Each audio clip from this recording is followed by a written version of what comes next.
Hello, আসসালামু আলাইকুম। আজকে চলে আসছি পাসপোর্ট অফিসে। আজকে আমাদের ছিল ছুটির দিন। ছুটির দিনে বলি না, এই দেশে নিউ ইয়র্ক সিটিতে ছুটির দিন আরও বেশি কাজ। সকাল থেকে শুধু রান আর রান। আমরা অ্যাস্টোরিয়াতে একটা পাসপোর্ট অফিস আছে, ভেরি বিগ পাসপোর্ট অফিস। আপনারা যদি পাসপোর্ট কেউ রিনিউ করতে চান তাহলে এই পাসপোর্ট অফিসটাতে আপনারা অ্যাপয়েন্টমেন্ট নিতে পারেন।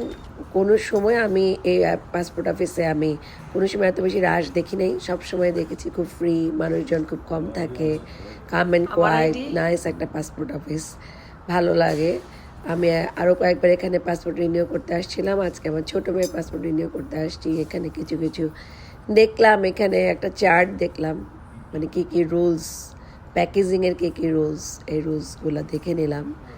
এক ফাঁকে আপনাদের জন্য একটু ভিডিও করলাম প্যাকেজিংয়ের রুলসগুলা। যাই হোক, এখানে পাসপোর্ট করতে আসলাম। এখানে এই দেশে মানে 5 বছর পর পর পাসপোর্ট, 5 বছরের মেয়াদ থাকে, 5 বছর পর পর রিনিউ করা যায়। এখন অনেকে আছে রিনিউ করে, অনেকে আছে করে না, কিন্তু যখন লাগে রিনিউ করবেন। কিন্তু পাসপোর্টটা এমন একটা জিনিস, আপডেট করে রাখাটাই ভালো।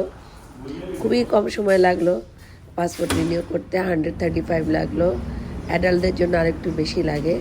এখানে আমার ছোটো মেয়ের পাসপোর্ট রিনিউ করলাম আজকে, 13 ইয়ার্স ওল্ড, এই জন্য ওর বেলা একটু কম লাগলো। এই তো পাসপোর্ট করা শেষ, এখন চলে যাব, আবার চলে আসবো একটা ভিডিও নিয়ে। আল্লাহ হাফেজ।